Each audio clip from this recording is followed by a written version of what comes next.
Guy, and in this video I want to show you how you can use your email and Google Drive. So first of all, you have to be having your computer connected to the internet, and our computer, when you look down here, it is connected to the internet. Another thing you have to be having is a web browser that will help you to actually view the web pages over the internet. For example, you can have Internet Explorer, you can have Chrome, you can have Mozilla Firefox, you can have Netscape Navigator, and others. But for our case, we are going to be using Chrome. You come and click on your Chrome, just like that. So it will take you where you have your Google. For example, I will come to my Google and I type in, let's say, Gmail. Gmail, then I press enter, so such that I can look for that Gmail. So now we have to first of all sign in into our Gmail. So you'll click on the sign in button and give it some time to load, and actually to bring some of the emails you have onto your computer, and it lets you to choose the one you want to sign in with. And in this case, I'm going to use Henry the Computer Guy. So I'll click on it, then it will ask me for my password and I'll put it there. So just like that, then I'll click next for me to be signed in. You give it some time and it will load. Finally, it has brought my profile pic here. That means that I'm now signed in as Henry the Computer Guy. So I'll come to these Google Apps. So this is where we are going to be accessing our Gmail and other applications that we can talk about. For example, we have the YouTube, the Gmail news, let's say Google Classroom, let's say the Drive, the Jamboard, the Slides, the Forms, and many others. They are all located in this area. So you can choose the one that you feel you want to use. And for our case, we are going to be using the Gmail and the Drive. So let me first of all begin with the Gmail. Let me click on our Gmail and we see what it gives us. Give it some time to load and it will load your content. So just like that, and this is the information we are having there. First of all, we are going to look at its interface before we even create any email or send any email. And in this case, we have to begin with the inbox. And the inbox is where actually your messages that you receive will be located or stored. And actually, you can classify them under primarily under the social and the promotion. So under the social, you can receive emails, for example, from your social accounts, let's say Facebook, Twitter, and others. Then for the promotions, these are actually, for example, if you have some apps that you registered with your email where you actually buy some products, for example, I use Jumia, so they also be contacting me via my email. So I'll always be getting those emails under my promotion section. So that is the promotion, this is the social, and this is where we shall be actually having the whole of the messages that actually come to us to our inbox. For example, those ones, all those people that have actually sent me an email, it will actually be under my primary. You can even decide to delete some of the messages. If there are actually many, you can come and click on it, or if you want to select all of them at once, you'll select all of them, then you click on delete. But I don't want to delete them now. I can select only one and I come and say delete. So I'm not going to delete anything. For example, if I come to social, I can delete all of them. For example, by coming to, let's say, this one, I select all of them, for example, here, then I can click the delete button. They will all go away.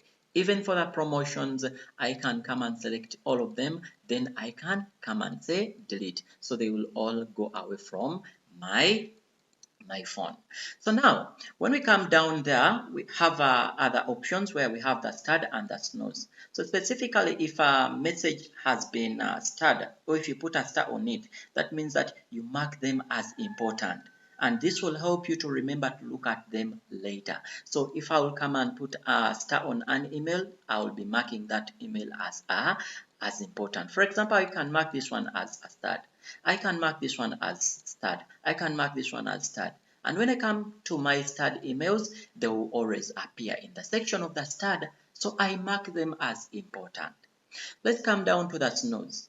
So if I'm, for example, if a message is snoozed, or if it is indicated as snoozed, that means that Gmail feature, or it is that Gmail feature that helps you to stay on top of your inbox by reminding you to follow up these emails. For example, if you didn't have, let's say, time to look through them, you can make them as snoozed, and you'll get that option. Actually, if you get that email, let's come back to our inbox and we mark something as snoozed. So you'll come at this side and make it as snoozed. That means that you have also indicated something on it.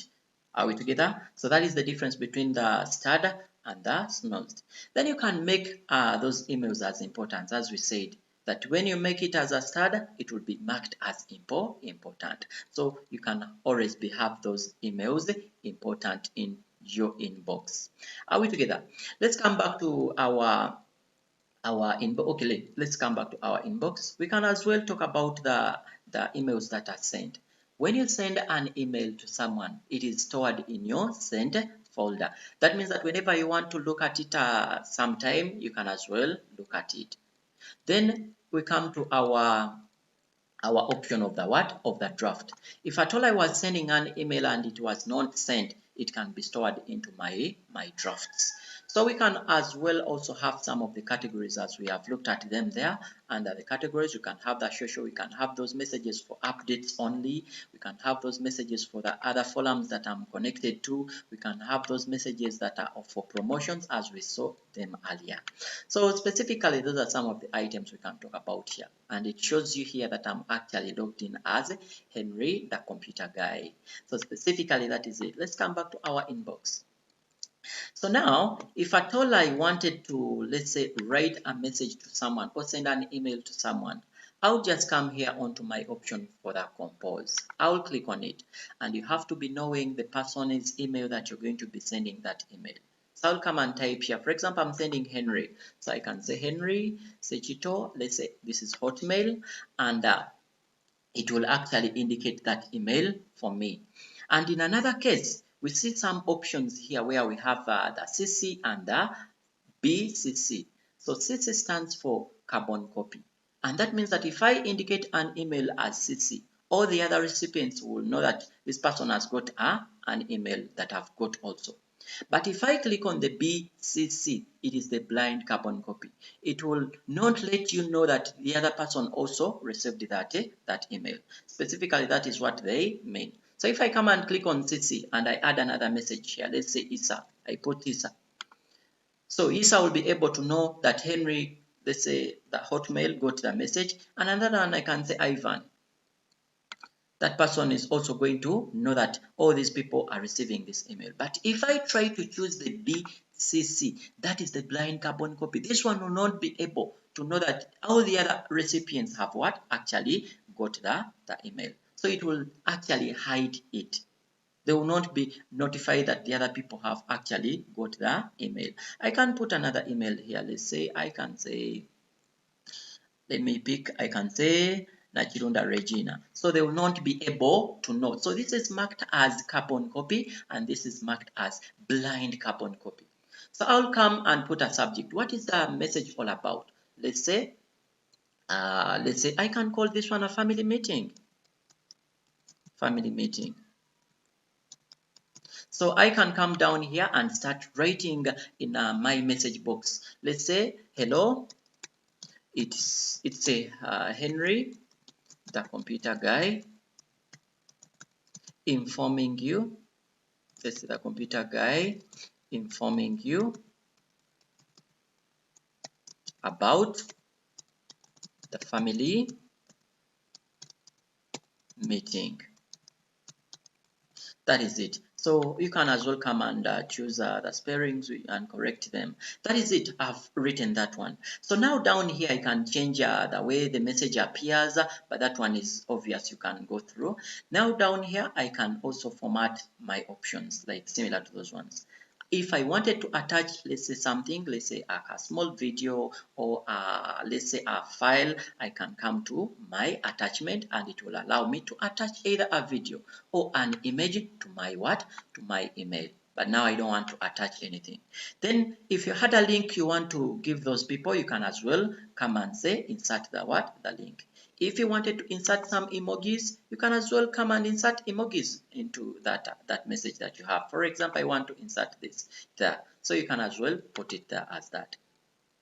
If at all you had something from your drive, your Google Drive, as we are going to be saying, you can as well get something from it. Then it will allow you to put it into that. For example, I want to put Baba there. I can as well select it from here. Then it will be able to be put to my email. I also have a picture here. I can insert a photo.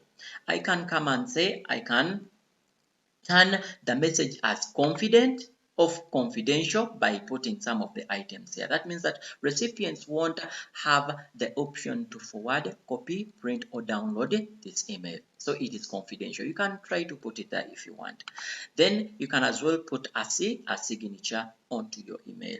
Then you can as well send the email to that person that you feel you want by coming here and say send the message. So this message will indicate whether it has actually gone or not. After you clicking on the word send, you see here it has told me that the message has been sent. So that is actually about the email. Let's first of all also secondly look at what we call the drive. You'll come here and access your Google Drive. Click on Drive, it will give you access to your drive. So now it is going to show you the information that you're actually having into your drive that you have ever put there. For example, I put PowerPoint, it is there. There's also some videos that are here. I also have my pic here. So it is just there. That information is going to be stored onto your Google Drive. And remember, uh, Google provides you with a 15 GB free space where you can actually keep some of the information. For example, you have your academic documents. You always use them as in applying for online jobs. You can keep them under your Google Drive such that whenever you need them, you can just come to your Google Drive, attach them to any, let's say, website you feel you want. So it is actually that. And here we can have some of the recent items there. We can have also, you can make something as a stud, the way we did it in the other area. We can even have a trash. If you delete something, it goes to the trash. So now we want to see how we can add an item to our Google Drive. You come to new. It will allow you. So it will ask you, what do you actually, do you want to put a folder? You want to, let's say, file upload? Let's say folder upload, it depends on anything that you want to put. You want to put, let's say, Google Docs, Google Sheets, it depends. You want to put Google Forms and others. So you have to take time and look through into these items. So for example, I wanted to put a file, upload a file. Let me come to my desktop. I look for anything onto my desktop. I'll click there, then I'll look for some items from my desktop. Let's say I want to put Henry the computer guy. I'll select this pic. I'll say open. Then it will show me down here that it is bringing that item. So it is actually there. So we can close this one and go to it. So the image has been actually put to what? To my Google Drive. And they're telling me that I have a duplicate. It is already there. It is okay even if I have a duplicate. And the image I've decided to put is here. So we can look at it. If you wanted to delete something from you say your Google Drive, you're going to come and right click on it. So you can right click on it and say remove. You can even download it again. For example, you on another computer. So you can come and say remove. You can even rename its name that it is having. You can even share it. You can even get its link. You can add even the file location. There are many items you can do on it, and you can even view the details of that image that you're having. So specifically, that is actually what I wanted to show you in this video. And I remain Henry the computer guy. And you feel that this video has actually helped you, please help me and subscribe to my channel, and also share the link to other people who might need this content for use. Bye bye. I sign out.